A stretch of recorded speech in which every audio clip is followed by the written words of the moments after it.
then I'm going to really stress test this bag. Okay?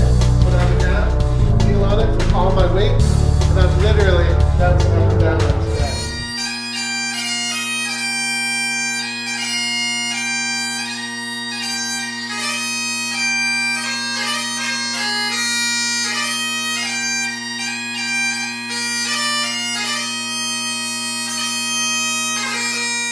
People tell me all the time when I play that I make it look so easy to do, or man, you make piping just look so easy, and it doesn't feel that way for them. But I've always kind of thought to myself, when people say that to me, it's not really something magical that I do to make the pipes look easy to play, right? The trick is I actually make them easy to play. So on today's episode, I thought I'd zero in on the #1 technique I use on my own pipes on a daily basis to make them super easy to play, because I think that'd be helpful to a lot of people. So without further ado, let's dive right in.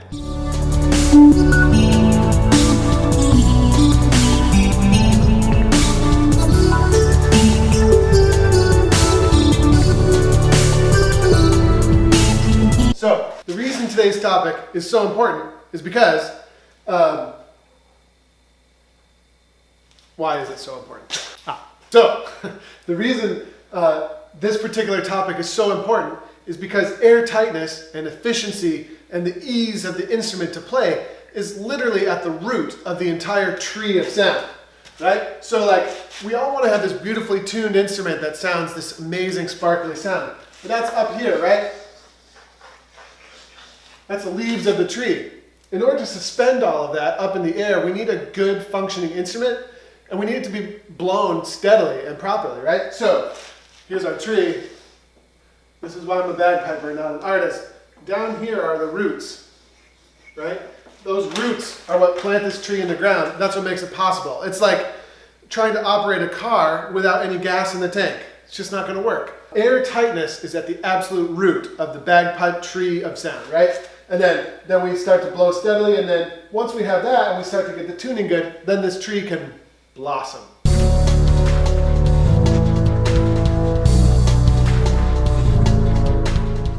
So I am off to the gym here. Today I go to the gym, try to go every weekday at noon. Some weeks I have to take a day off because I need a rest. But so far this week I'm 4 for 4, which is pretty good. You know, just speaking of things that should happen every day. So the dojo team and I have put together, a while ago we put together a free guide all about the essentials of getting your bagpipes set up to feel easy. Okay, and that's so important, is for those bagpipes to feel easy. So I've put links all around this video so that you'll have access to those materials. You can also go to dojouniversity.com/easy to get your copy of this free guide that just goes in depth for you about literally the exact routine that we all use on a day-to-day basis to get our bagpipes set up so that they sound easy.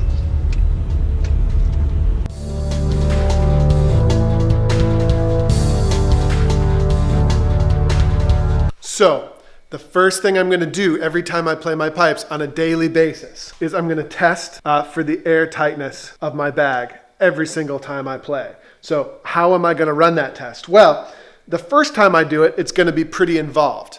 But the second time I do it, and the third time, as long as I did it properly the first time, it's going to be a routine on a daily basis. But we'll get into that later. Let's talk about how to do your baseline test today. So the first thing let's do is take apart our pipes. So we need to get everything off, including the bag cover. Let's do that now. Now that they're all apart, I'm going to cork up my stocks and my chanter, and I'm going to insert my blowpipe in. I'm going to blow this bag up. Now I'm playing a sheepskin bag. You could be playing any type of bag, and this basic test is exactly what you want to do as well, right? Even if it's synthetic bag, that doesn't mean it's holding air. Remember that, right? You hope it is, because if it's not, you have to replace it. in this case of a synthetic bag, but you never know. So now let's blow this boy up. Okay, so the thing is, now I'm going to blow this up, and this puppy needs to be tight. Couple quick tricks. Listen to the blowpipe. Make sure that there's no hissing or anything coming from the flapper valve, because in this case, the flapper valve is indeed part of the air tightness of the bag, because that's what keeps the air coming out back from the blowpipe again. Make sure these guys are in super tight. Now, you want to blow this up literally as hot, as much as you can. Okay? Like if you see a couple of stars, that means you're probably blowing it up enough. Now look, this puppy is tight as a football. Now, that's great. Now the real test that this has to pass is, I want to put this down. Okay, let's wait 30 seconds and see if it's still equally as tight.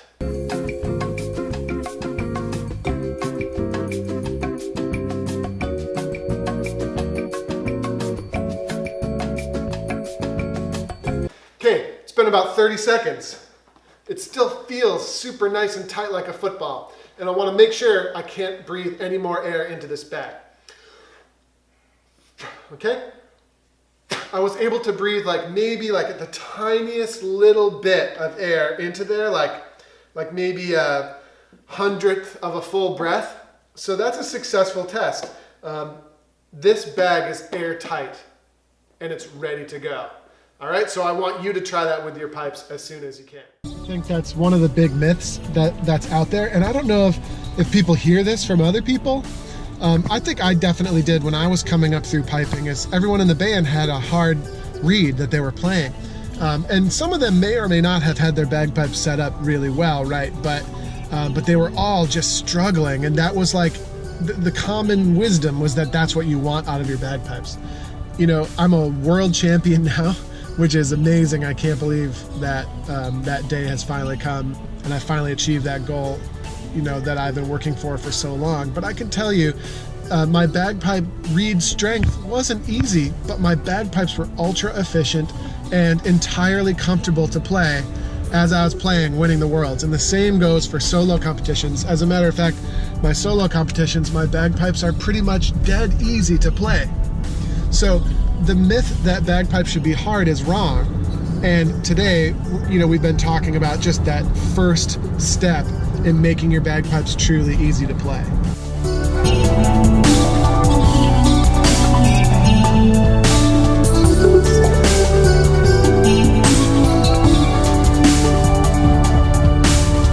So, you might be wondering, why am I laying on the ground with my bagpipes? Well, the next badass thing you can do, now this is if you're a badass. If you're not a badass, you might not want to do this, but I'm a badass, especially with my sheep. I'm going to be playing it in the band. The band reed tends to be a bit harder. I want to make sure this puppy really holds air.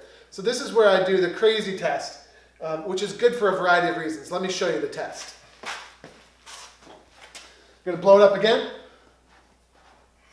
Sure enough, not much air is able to get in there. But then I'm going to really stress test this bag. Okay? Put it on the ground, kneel on it with all my weight, and I'm literally bouncing up and down on this bag. This is great to do after you've seasoned it as well. Gets all the seasoning in the pores. Okay? But it also is good for a couple other reasons. It makes sure that the stocks are truly in there really tight. If you're really putting pressure on this bag and those stocks stay in, you know they're never going to come out. Okay, now, can I blow a full breath back into my pipes again? Not really. Like a couple of tiny bits of air can fit in there, but that's amazing, right? Like, I'm not a light guy. I'm like 230 plus pounds. I can bounce up and down on my bag and it doesn't leak air. All right, so if you're a badass, do that step to magnify the process.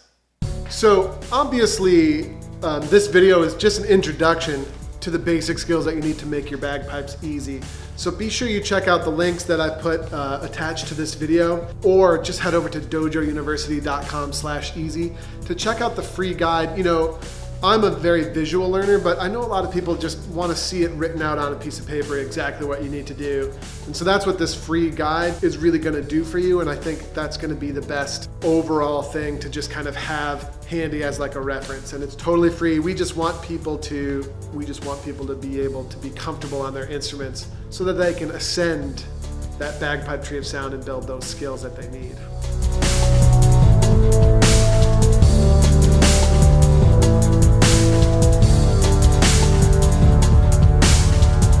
So you've seen the tree of sound here. Let's erase it. Let's detail the tree of sound a little bit more for you here, right? I think the end goal overall for most of us, right, is we want to get to here.